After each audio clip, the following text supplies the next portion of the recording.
semua, kembali lagi bersama saya Eunike Perdana T dengan NIM 2101049 dari Grup B Prodi PAK IAKN Tarutung. Nah, hari ini kita akan membahas tentang bibliologi. Apa itu bibliologi? Bibliologi terdiri dari dua kata Yunani. Yang pertama biblia, yaitu buku-buku, dan yang kedua logos, yang artinya ilmu pengetahuan. Secara keseluruhan, arti bibliologi adalah ilmu yang mempelajari tentang seluk-beluk Alkitab dan peran Alkitab dalam iman kepercayaan Kristen. Oke, nah jadi secara umum kita belajar tentang Alkitab nih teman-teman. Oke, pentingnya mempelajari Alkitab. Apa sih? Gitu ya kan? Nah, kita perlu mempelajari Alkitab supaya kita dapat bimbingan firman Allah untuk mengenal Kristus lebih dalam. Nah, karena menurut pengamatan banyak nih orang Kristen atau orang percaya yang tidak memiliki pengetahuan yang benar tentang firman Allah dan juga terlalu minim pengetahuannya tentang firman Allah. Nah, kenapa kita harus mempelajari Alkitab?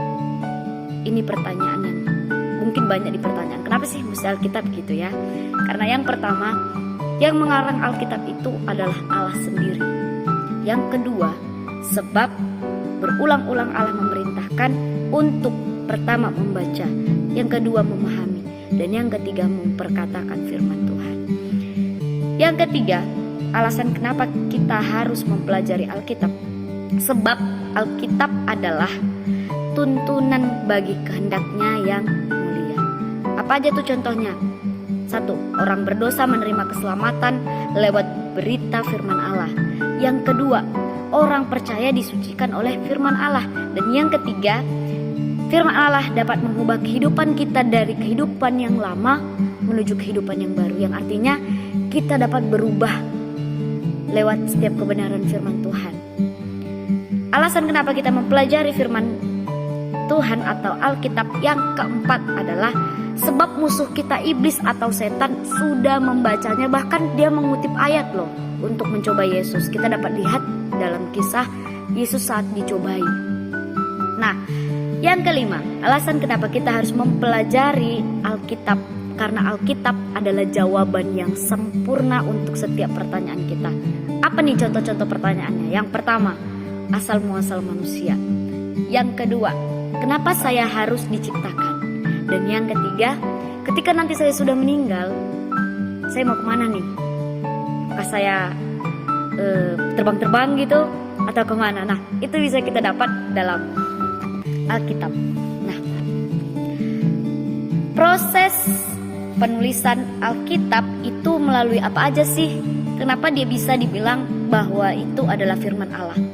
Apa yang menjadi prosesnya? Gitu ya kan? Yang pertama, yaitu dengan proses penyataan Allah atau wahyu Allah. Istilahnya dalam bahasa Yunani itu disebut dengan apokalipsis atau membuka selubung. Dalam bahasa Ibrani disebut dengan galah yang artinya telanjang. Jadi penyataan Allah atau wahyu Allah adalah suatu tindakan Allah atau inisiatif Allah sendiri, baik itu lewat perbuatan maupun lewat perkataan, untuk membuka dirinya atau menyatakan dirinya agar manusia sebagai ciptaannya dapat mengenal Allah sebagai pencipta. Nah, pentingnya penyataan yang pertama adalah manusia memerlukan penyataan ilahi. Dan yang kedua, Allah Tritunggal mengkehendaki penyataan dirinya sendiri. Jadi Allah yang mengkehendaki dirinya untuk dinyatakan gitu. Nah, penyataan itu ada dua, dibagi dalam dua. Yang pertama yaitu penyataan umum, yang artinya penyataan Allah mengenai dirinya sendiri yang diberikan kepada semua orang melalui alam semesta. Nah, sarana yang digunakan Allah tuh menggunakan cara-cara universal, yaitu melalui alam, sejarah, terus hati nurani manusia. Dan yang kedua yaitu penyataan khusus namanya, penyataan yang diberikan Allah melalui karya penebusan Yesus Kristus yang juga tertulis dalam Alkitab. Nah, sarana yang dipakai Tuhan itu yang pertama undi, yang kedua Urim dan Tumim, yang ketiga mimpi, yang keempat penglihatan, yang kelima teofani, yang keenam itu adalah malaikat, yang ketujuh nabi-nabi, yang kedelapan peristiwa-peristiwa, dan yang kesembilan mujizat. Kita lanjut ke yang kedua, proses penulisan Alkitab melalui pengilhaman. Nah, istilah pengilhaman berasal dari kata Yunani yaitu theopneustos, artinya dihembuskan, dimasuki angin atau nafas oleh Allah. Nah, pengilhaman adalah pembimbingan Roh Kudus terhadap para penulis, sehingga sekalipun mereka menulis dengan gaya dan kepribadian mereka masing-masing, hasilnya tetap adalah firman Allah yang tertulis. Beberapa hal penting dalam pengilhaman. Yang pertama, unsur ilahi, yaitu Allah Roh Kudus membimbing para penulis untuk menjamin keakuratan penulisnya. Jadi Allah dan Roh Kudus yang menuntun setiap para penulis untuk menulis. Jadi itu sudah dipastikan keakuratannya. Dan yang kedua, unsur manusia yang menulis dengan gaya dan kepribadian mereka sendiri. Yang ketiga, hasil kepengarangan ilahi, merupakan rekaman kebenaran Allah tanpa salah. Yang keempat, pengilhaman berkembang kepada pemilihan kata-kata oleh para penulis. Dan yang kelima, pengilhaman berkaitan dengan naskah asli. Yang selanjutnya masih tentang pengilhaman. Buktinya dalam Alkitab ada loh. Dalam Perjanjian Lama, Allah sendiri yang memberi perintah untuk menuliskannya. Yang kedua, para penulis secara sadar memberikan otoritas terhadap tulisannya sebagai firman Tuhan. Makanya dalam Perjanjian Lama sering kita baca kata-kata seperti ini, demikianlah firman Tuhan. Nah, itu yang mereka nyatakan sebagai bukti otoritas dari firman Allah. Dan yang ketiga, Perjanjian Baru bahkan mengakui inspirasi Alkitab Perjanjian Lama. Yang kedua, bukti pengilhaman dalam Alkitab adalah dalam Perjanjian Baru. Yang pertama, pengakuan penulis bahwa mereka menerima firman dari Tuhan. Yang kedua, Perjanjian Baru mengakui inspirasi Alkitab Perjanjian Baru. Jadi Perjanjian Baru sendiri mengaku itu, bahwa inspirasinya Perjanjian Baru itu dari Allah. Yang selanjutnya, proses penulisan Alkitab itu melalui yang ketiga, kanon Alkitab. Dalam arti etimologis, kanon berasal dari kata Yunani artinya buluh yang digunakan sebagai pengukur.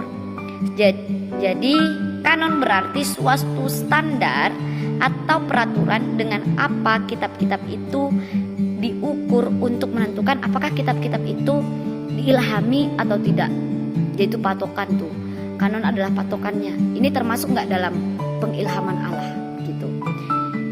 Yang kedua, pertimbangan yang dipakai untuk menerima kanon. Yang pertama, bukti dari Alkitab sendiri. Yang kedua, ditulis oleh orang-orang yang hidupnya dipimpin oleh Allah. Yang ketiga, ada bukti-bukti dari dalam dan jelas tentang keaslian penulisnya. Yang keempat, ada pengaruh kuasa Allah dalam tulisan-tulisan itu yang sanggup mengubah hidup seseorang. Nah, jadi jangan heran nih kalau ketika kita baca Alkitab terus kita tersentuh dan kita bisa nangis karena baca kisahnya, atau kita bisa memikirkan, wow, betapa besarnya kuasa Allah. Itu karena apa? Karena Allah sendiri loh yang membuatnya. Dan yang kelima, secara aklamasi diterima oleh umat Allah secara luas sebagai kitab-kitab yang diinspirasikan oleh Allah. Nah, dalam kanonisasi atau dalam kanon ada nih kitab-kitab yang disebut kitab-kitab apokrifa. Nah, kitab-kitab apokrifa ini dalam bahasa Yunani disebut apokrufos, artinya tersembunyi. Kalau zaman sekarang ini dimengerti sebagai sejumlah kitab-kitab yang tidak dimasukkan dalam kanon Alkitab, tetapi ada dalam Alkitab, baik itu di PB, baik itu di PL. Jadi ada kitab-kitab yang tidak disahkan di kanon, tapi dia ada dalam Alkitab. Contohnya pada kitab-kitab di gereja Katolik. Dia tidak ada tuh dalam kanonisasi umum, tapi dia ada di Alkitab-Alkitab tertentu gitu. Yang keempat, proses penulisan Alkitab melalui komposisi. Alkitab. Yang pertama, reliabilitas perjanjian lama. Sumber kuno menunjukkan reliabilitas adalah yang pertama A. Gulungan Laut Mati, yang kedua Septuaginta, yang ketiga Pentatuk dari Samaria, yang keempat Targum-Targum Aram, dan yang kelima pembagian kitab dalam kanonisasi Alkitab PL. Jadi dalam kanonisasi PL atau Alkitab Perjanjian Lama itu dibagi lagi tuh dalam 4 bagian. Yang bagian pertama Taurat, kedua Sejarah, ketiga Nyanyian, yang keempat Nubuatan. Yang Nubuatan ini dibagi lagi jadi menjadi 2, yaitu kitab Nabi besar ada 5 kitab dan kitab Nabi kecil ada 12. Yang kedua, reliabilitas teks perjanjian baru. Sumber kunonya menunjukkan reliabilitas yang pertama naskah-naskah papirus, dan yang kedua naskah-naskah unkial, yang ketiga naskah-naskah minuskelu, yang keempat versi-versi Alkitab, dan yang kelima pembagian Alkitab dalam kanonisasi Alkitab BB. Yang pertama Injil, yang kedua Sejarah, yang ketiga surat-surat, dan yang keempat Alkitab Apokaliptik. Selanjutnya, untuk proses penulisan Alkitab itu melalui 5 otoritas Alkitab. Yang pertama kewibawaannya, yang kedua inerensi, yang ketiga kejelasan dari Alkitab tersebut, yang keempat keperluannya mutlak, yang kelima kecukupan, yang keenam tidak pernah gagal dalam maksudnya, dan yang ketujuh kesatuan dari kitab Perjanjian Lama dan kitab Perjanjian Baru. Meskipun mereka terdiri dari banyak golongan-golongan, tapi mereka tetap memiliki satu kesatuan. Itu dasarnya. Yang keenam, proses penulisan Alkitab itu melalui iluminasi, atau yang berasal dari bahasa Yunani podizo, artinya menerangi, memberi penerangan batin, yaitu pekerjaan Roh Kudus yang membantu membukakan pemikiran orang percaya supaya dapat lebih mengerti dan mengaplikasikannya dalam kehidupan kita. Nah, itu tugas dari iluminasi yang dikerjakan oleh Roh Kudus. Pentingnya iluminasi adalah karena pemikiran dan batin manusia itu masih banyak gelapnya, tau lah ya, gelap ya kan, masih banyak yang buruknya gitu. Makanya kita perlu iluminasi. Dan yang kedua, sifat hati manusia yang bebal gak bisa dibilangi gitu lah ya tuh. Dan yang ketiga, kita perlu iluminasi untuk melawan pekerjaan setan.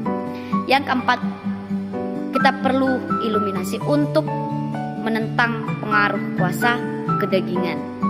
Nah, tujuan iluminasi adalah supaya manusia mengenal Allah dengan benar melalui penyataannya, sehingga manusia mengerti akan kehendak Tuhan bagi manusia dan melakukan apa yang berkenan bagi Allah, supaya hanya Allah saja ditinggikan dan dimuliakan. Baiklah, kita akan masuk dalam pembelajaran kita yang kedua, yaitu tentang pneumatologi. Apa itu pneumatologi? Pneumatologi itu terdiri dari 2 kata. Yang pertama pneuma, yang artinya nafas, roh atau angin, dan yang kedua logos, yang artinya ilmu, pengetahuan. Jadi pneumatologi adalah ilmu yang mempelajari tentang Roh Kudus. Roh Kudus itu adalah suatu pribadi Allah. Dapat kita lihat dari ketritunggalan Allah, yaitu Allah Bapa, Allah Anak, dan Roh Kudus. Yang artinya Roh Kudus itu adalah Allah sendiri. Roh Kudus sudah ada dari penciptaan, yang baru dinyatakan pada saat perjanjian baru. Jadi Allah itu Roh Kudus, tetapi baru dinyatakan kehadirannya di perjanjian baru. Baru diwujudkan kehadirannya di perjanjian baru, dinyatakan, diperkenalkan kepada manusia di perjanjian baru. Nah, Roh Kudus adalah suatu pribadi yang ikut serta dalam penciptaan, dan Roh Kudus hadir bersama dengan Allah untuk melakukan segala sesuatu hingga saat ini. Roh Kudus juga disebut dengan Roh Allah, yang mana artinya menyatakan bahwa Roh Kudus itu adalah Allah. Bukti dari Roh Kudus adalah suatu pribadi adalah yang pertama, Roh Kudus memiliki kehendak. Yang kedua, Roh Kudus memiliki pemikiran. Yang ketiga, Roh Kudus dapat dihina, dihujat, didukakan, dan lain sebagainya. Selanjutnya, bukti dari Roh Kudus adalah Allah itu sendiri adalah yang pertama, Dia Maha Tahu. Yang kedua, Dia Maha Hadir. Yang ketiga, Dia kekal. Yang keempat, Dia kudus. Yang kelima, Dia berperan dalam penciptaan. Yang keenam, Dia berperan dalam kelahiran Yesus. Yang ketujuh, Dia juga berperan dalam penulisan Alkitab atau kitab suci, di mana Roh Kudus yang membimbing dan menjadi pengawas utama para penulis dalam menulis kitab sehingga tidak terjadi kesalahan. Dan yang terakhir, kedelapan, Roh Kudus itu akan tinggal dalam orang percaya. Roh Kudus dalam Alkitab mengambil bentuk atau mengambil rupa dalam beberapa bentuk. Yang pertama, merpati. Dapat kita baca dalam Matius pada saat Yesus keluar dari air, pada saat Dia dibaptis dan keluar dari air, maka merpati hinggap atasnya yang menyatakan bahwa pekerjaan dari Yesus itu semua juga dari kuasa Roh Kudus. Yang kedua, jaminan. Rasul Paulus mengatakan bahwa Allah memberi Roh Kudus kepada kita menjadi suatu jaminan. Dan yang ketiga, api. Dapat kita lihat dalam Kisah Para Rasul pada saat murid-murid atau rasul-rasul menerima kuasa atau menerima Roh Allah atau menerima Roh Kudus, yaitu dengan berupa lidah-lidah api yang hinggap atas mereka. Yang keempat, minyak. Minyak ini dalam tipologi, yaitu gambaran tentang Roh Kudus di Perjanjian Lama yang menggambarkan atau yang digunakan untuk mengurapi imam dan raja-raja. Nah, jadi simbol minyak ini sebagai simbol bahwa raja-raja atau imam-imam itu diurapi oleh Roh Kudus. Yang kelima, materai, yang menyatakan bahwa seseorang sudah menjadi milik Allah. Yang keenam, suatu tanda dari Roh Kudus yang menunjuk pada hidup kekal, yaitu dengan menggambaran air. Yang ketujuh, angin, gambaran paling alamiah dari Roh Kudus.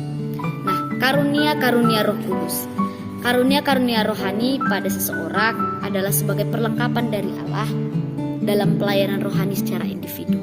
Nah, deskripsi karunia-karunia rohani atau karunia-karunia Roh Kudus, yang pertama itu rasul, yang kedua nabi, yang ketiga mujizat, yang keempat kesembuhan, yang kelima karunia berbahasa roh, yang keenam karunia penafsiran bahasa roh, yang ketujuh penginjil, yang kedelapan pendeta, yang kesembilan pengajar, yang kesepuluh melayani, yang kesebelas menolong, yang kedua-belas iman, yang ke-13 menasehati, yang ke-17 membedakan roh, yang ke-18 memberi, yang ke-19 memimpin, yang ke-20 memiliki hikmat, dan yang ke-21 memiliki pengetahuan.